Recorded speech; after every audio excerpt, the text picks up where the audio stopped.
तो अब अपना टॉपिक है anaphylactic shock. Anaphylactic shock usually कब देखने को मिलेगा? आपको क्वेश्चन में हिस्ट्री मिलेगी मिसमैच ट्रांसफ्यूजन की, या पर्सन को पहले से कोई एलर्जी रही हो, या फिर इंसेक्ट स्टिंग हो, है ना। और एक क्लासिकल ये इमेज होगी पर्सन की, ठीक है।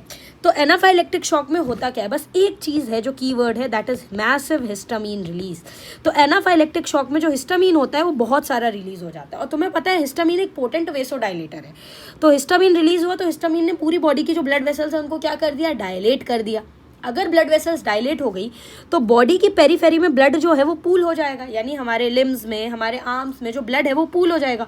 तो एक्सट्रीमिटीज़ यहाँ पे कूल नहीं होंगी, एक्सट्रीमिटीज़ कूल नहीं होंगी जैसा हाइपोवोलेमिक शॉक में या कार्डियोजेनिक शॉक में होता है।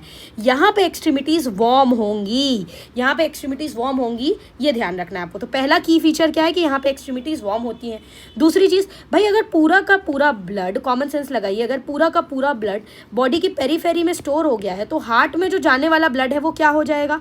वो कम हो जाएगा। So less blood would be reaching the heart. If less blood is reaching the heart, the cardiac output would be reduce. Cardiac output कम होगा तो सिस्टोलिक ब्लड प्रेशर कम होगा, और जेवीपी भी कम होगा, क्योंकि राइट एट्रियम में लेस ब्लड जाएगा तो जेवीपी भी कम होगा। अब आपको पता है cardiac output is equal to heart rate into stroke volume. Simple चीज़।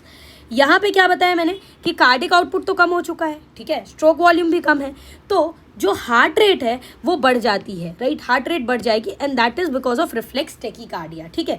तो भाई यहाँ पे हार्ट रेट बढ़ी हुई होगी, पहला फीचर। दूसरा, एक्सट्रीमिटीज़ जो है वो वार्म होंगी, दूसरा फीचर। तीसरा फीचर, जेवीपी जो है वो क्या होगा? रिड्यूस होगा, और सिस्टोलिक ब्लड प्रेशर भी क्या होगा? रिड्यूस्ड होगा। तो इतनी चीज़ें आपको एनाफाइलेक्टिक शॉक के बारे में पता होनी